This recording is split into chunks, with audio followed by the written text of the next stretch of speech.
जिनके लिए कुष्ठ वरदान बनकर आया, मेरी रीड। सन 1884 ईस्वी में अमेरिका से विदा होकर मेरी रीड ने भारत भूमि पर पैर रखा। मेथोडिस्ट मिशन की ओर से ईसा का संदेश अपने व्यवहार और क्रिया द्वारा लोगों तक पहुंचाने की साध थी।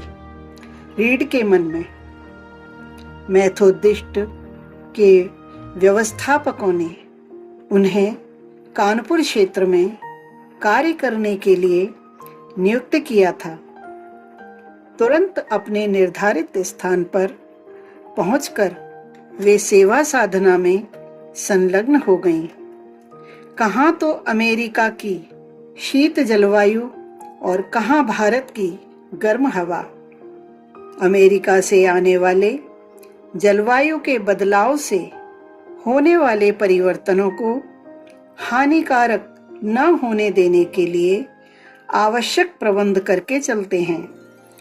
प्रबंध तो रीड के लिए भी था, परंतु वे तो सेवा साधना में ऐसी जुटी कि उपलब्ध साधनों के उपयोग का उन्हें कोई ध्यान ही ना रहा। जलवायु बदल जाने से शरीर पर जो असर होना था, उस असर को अविश्रांत श्रम ने और बढ़ाया। परिणाम यह हुआ कि रीड का स्वास्थ्य लड़खड़ाने लगा और वे बीमार पड़ गईं। जब तक रोग साधारण अवस्था में रहा, उन्होंने किसी से न कहा, क्योंकि रीड की दृष्टि में इससे उनकी सेवा साधना में व्यवधान आ सकता था। मिशन के सहकर्मियों को भी क्या पता चले कि रीड का स्वास्थ्य कैसा चल रहा है। वे तो अपने कार्य में इस प्रकार डूबी रहती थीं कि किसी से बात तक का समय नहीं मिल पाता था।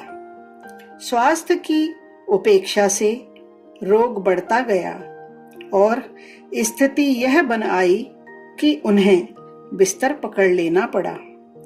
मिशन वालों ने समुचित चिकित्सा की, परंतु कोई लाभ न हुआ। अंततः डॉक्टर इस निष्कर्ष पर पहुंचे कि स्वास्थ्य लाभ के लिए रीड को दूसरे स्थान पर ले जाना चाहिए। कानपुर क्षेत्र का जलवायु उनके अनुकूल सिद्ध नहीं हुआ है। रीड को जलवायु परिवर्तन के लिए कानपुर से पिथौरागढ़ ले जाया गया। वहीं उनकी चिकित्सा परिचर्या भी चली। स्वस्थ हो जाने के बाद भी कुछ समय तक वह वहीं रही विश्राम के लिए। इस विश्राम काल में आसपास घूमने के लिए भी जाया करती थी। ऐसे ही एक बार वे चंदन का कुष्ठाश्रम देखने के लिए गईं। चंदन आश्रम में कई कुष्ठ रोगी अपने अंत की प्रतीक्षा कर रहे थे। परिजनों की आशा, समाज की सुरक्षा की दृष्टि से उनका एकांतवास उपयुक्त भी था, परंतु उनका जी तो भारी ही रहता था। सोचते रहते बेचारे अपनी दीनहीन अवस्था पर और कोसते अपने भाग्य को कि किस पाप के परिणाम स्वरूप उन्हें यह नारकीय जीवन व्यतीत करना पड़ रहा है। समाज और दुनिया से एकदम अलग कटा पिटा जीवन किसे रास आएगा। मेरी रीड की आंखें सजल हो उठी और हृदय भरा आया करुणा से। वे सोचने लगी, कुष्ठ रोगियों को शारीरिक व्यथा से अधिक मानसिक व्यथा भोगनी पड़ती है शायद। उनके चेहरों पर नैराश्य और अवसाद के छाए हुए काले बादल तो यही सिद्ध करते हैं। इस बात का सही अनुमान कैसे लगाया जा सकता है? यह तो पूरी तरह तब ही मालूम हो जबकि स्वयं इस रोग का शिकार बनना पड़े। काश मेरी रीड ने एक दीर्घ निश्वास छोड़कर मन ही मन कहा, मुझे इन लोगों के बीच इन जैसी ही स्थिति में रहना पड़े तो मैं अपने माध्यम से इनमें जीवन की आशा ज्योति जला सकूं। धन्य है यह सेवा बुद्धि। स्वस्थ और निरोग व्यक्ति क्यों चाहेगा किसी प्रकार का रोग, परंतु मेरी रीढ़ सेवा के लिए, उपयोगी और सार्थक सेवा के लिए कामना करने लगी, आमंत्रण देने लगी ऐसे भयंकर रोग को जिसका शिकार होकर व्यक्ति सर्वाधिक प्रिय जीवन को भी त्यागने की कामना करने लगता है। स्वास्थ्य ठीक हो जाने के बाद मेरी रीढ़ कन्या छात्रावास की व्यवस्थापिका बनकर गोंडा गई। सहज वत्सलता और सेवा भाव रीढ़ के स्वभाव का अंग बन गए थे। वैसे भी रीढ़ का हृदय सामान्य जनों की अपेक्षा अधिक आर्द्र था, परंतु चंदगाराम के अवलोकन ने उनके हृदय में मानव सेवा के प्रति प्रगाढ़ निष्ठा जमा दी थी। गोंडा की जलवायु भी उन्हें रास नहीं आई, इसलिए मेथोडिस्ट मिशन ने उन्हें वापस अमेरिका बुला लिया अनिश्चित काल के लिए। अपने स्वभाव से विवश होकर रीढ़ कार्यावधि में तो विश्राम नहीं ले पाती थी। अमेरिका में कई चिकित्सकों ने उनके स्वास्थ्य का निरीक्षण किया, परंतु रोग समझ में नहीं आया। लाख प्रयत्न किए गए, परंतु स्वास्थ्य दिनों दिन बिगड़ता ही गया। स्वास्थ्य विशेषज्ञों और ख्याति प्राप्त डॉक्टरों ने भी उनका निरीक्षण किया, लेकिन कोई लाभ नहीं हुआ। एक दिन अचानक ही सीधे हाथ की उंगली में खुजली मची। रीढ़ ने खुजाना शुरू किया और गाल पर भी खुजलाहट आई। रीढ़ ने यहाँ भी खुजा लिया। अंगुली और गाल का वह हिस्सा विचित्र ढंग से लाल पड़ गया। फिर वे चिकित्सकों की शरण में गईं। डॉक्टरों ने खतरे की संभावना कम करने के लिए अंगुली और गाल के लाल हिस्से की चमड़ी निकाल दी, पर मेरी रीढ़ को इससे पूरा संतोष नहीं हुआ। उनका अधिकांश समय अध्ययन पठन में ही बीतता था। एक बार वे पास के पुस्तकालय में कोई पुस्तक उलट पुलट रही थी कि एक अध्याय में वर्णित रोग के लक्षणों से अपनी तकलीफ संगति खाती लगी।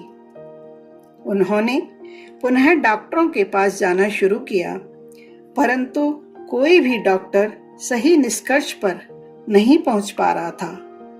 अंततः उन्होंने न्यूयॉर्क जाकर अपने आशंकित रोग के विशेषज्ञों से परामर्श किया और जांच करवाई। आशंका सच निकली। डॉक्टर ने बड़ी मायूसी से उत्तर दिया कि तुम्हारी आशंका ही सही है, और इस उत्तर की प्रतिक्रिया देखने के लिए रीढ़ के मुंह की ओर ताकने लगे, परंतु रीढ़ के चेहरे पर न तो क्षोभ था और न ही उद्वेग। वहां तो खेल रहा था एक अपूर्व आह्लाद। उनके स्मृति पटल पर चंदक आश्रम घूमने लगा और याद आई आश्रम के कुष्ठ रोगियों को देखकर मन में उठी कामना। वह पुलक कर कह उठी, सच डॉक्टर, क्या मेरी आशंका ही सही है? डॉक्टरों ने तो सोचा था कि मेरी रीढ़ कही बात सुनकर दहशत खा बैठेगी। किसी अप्रिय घटित की संभावना महसूस करते हुए वे तो आवश्यक उपाय करके चले थे रीढ़ को सूचना देने के लिए, परंतु यहाँ तो सर्वथा उल्टी ही स्थिति दिखाई दे रही थी। डॉक्टरों के हाँ कहने पर रीढ़ बोली, तो यह रोग मेरे लिए वरदान बनकर आया है। मैंने बहुत समय पहले भारत में कुष्ठ रोगियों को देखकर यह चाहा था कि मुझे भी इस स्थिति में जीना पड़े तो मैं कुष्ठ रोगियों के लिए एक अनुपम उदाहरण बनकर जीऊं और उन्हें भी जीवन का आनंद उठाने की प्रेरणा दूं। रीड की ऐसी बातें सुनकर चिकित्सक गण आश्चर्यचकित रह गए। कुष्ठ जैसे घृणित रोग का आक्रमण होने पर भी इतना निर्द्वंद और इतना निर्भय दिखाई देने वाले पहले रोगी से साक्षात था उनका। अन्यथा अभी तक तो वे ऐसे ही रोगियों के संपर्क में आए थे जिनके विलाप और रोग की गंभीरता में रुपये और पैसे भर का अंतर भी कम था। अर्थात रोग की गंभीरता, उनकी अनुभव की जा रही व्यथा और प्रेरणा का शतांश भी नहीं थी। डॉक्टरों द्वारा निश्चित घोषणा किए जाने के बाद रीड ने अपना भावी कार्यक्रम तुरंत तैयार किया। उन्होंने निश्चय कर लिया कि अब वे भारत जाकर कुष्ठ रोगियों की सेवा शुश्रूषा करेंगी। वे तो यह सोचते थे कि 6 वर्ष भारत में रहकर वहां से अस्वस्थ लौटने के बाद रीढ़ पर से सेवा का नशा उतर गया होगा।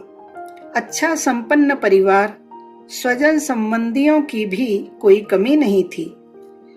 एक साथ रहने वाले सदस्यों की संख्या भी 10 से अधिक ही थी।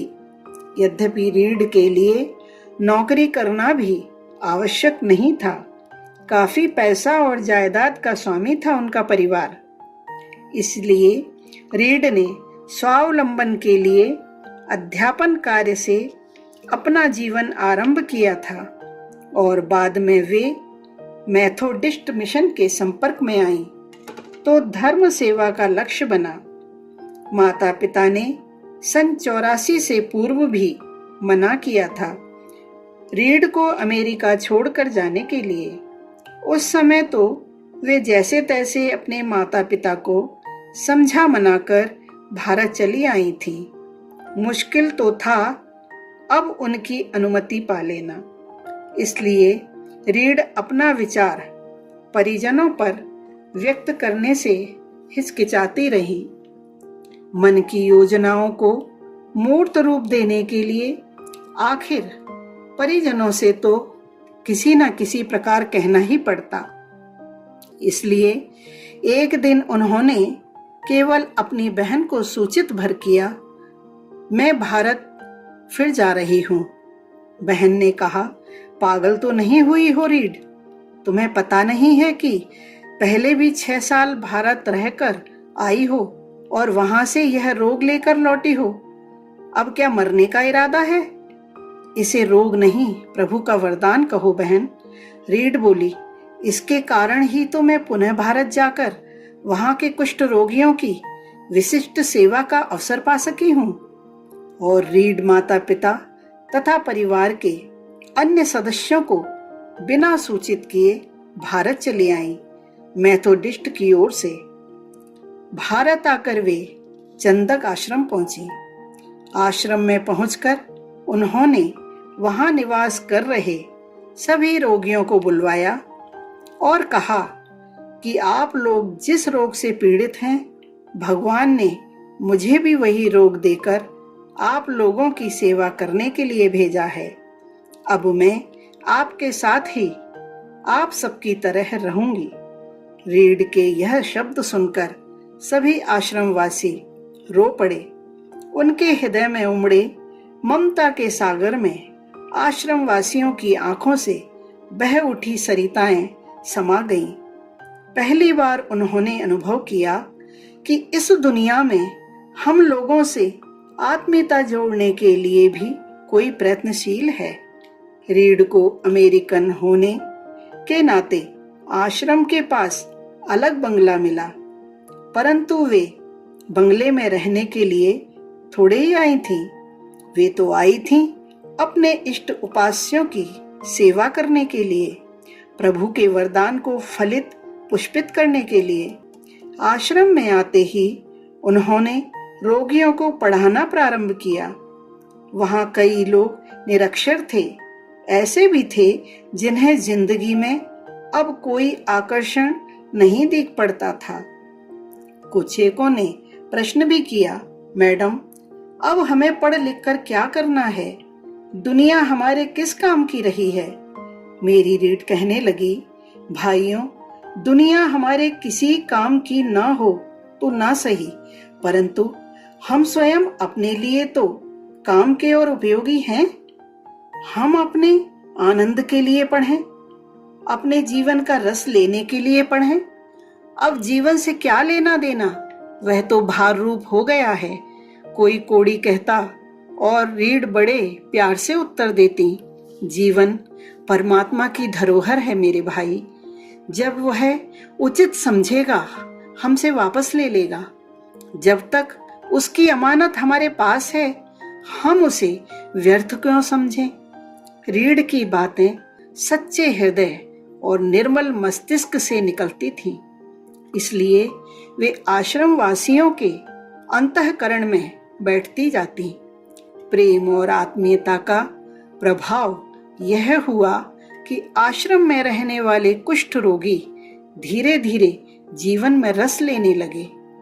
मेरी रीढ़ उन्हें पढ़ाती, उनके साथ गाती, उन्हें धर्म के उपदेश देती, उनके घावों को धोती, पोंछती और उन पर मरहम लगाती। आश्रम का सारा कार्य अब उन्होंने संभाल लिया। व्यस्त दिनचर्या में उन्हें आत्म संतोष मिलता और आत्मिक आनंद मिलता। वे रोगी जो अपने रोग की भयंकरता देखकर जीवन से निराश हो गए थे, उनमें आशा संचरित होने लगी और मेरी रीढ़ का रोग भी उसी मंजिल पर जम गया जहां तक कि वह अमेरिका में बढ़ सका था। उनकी सेवा सफल होती लग रही थी, परंतु वे तो कर्मण्यवाद का रास्ते के अनुसार केवल अपनी साधना की ही चिंता करती थी। सन 1906 में उन्हें वापस अमेरिका लौटने का अवसर भी मिला, परंतु वे नहीं गईं। घर वालों की ममता जागी। उन्हें भारत में रहते हुए 36 वर्ष हो गए थे। माता पिता तो रहे भी नहीं थे शायद।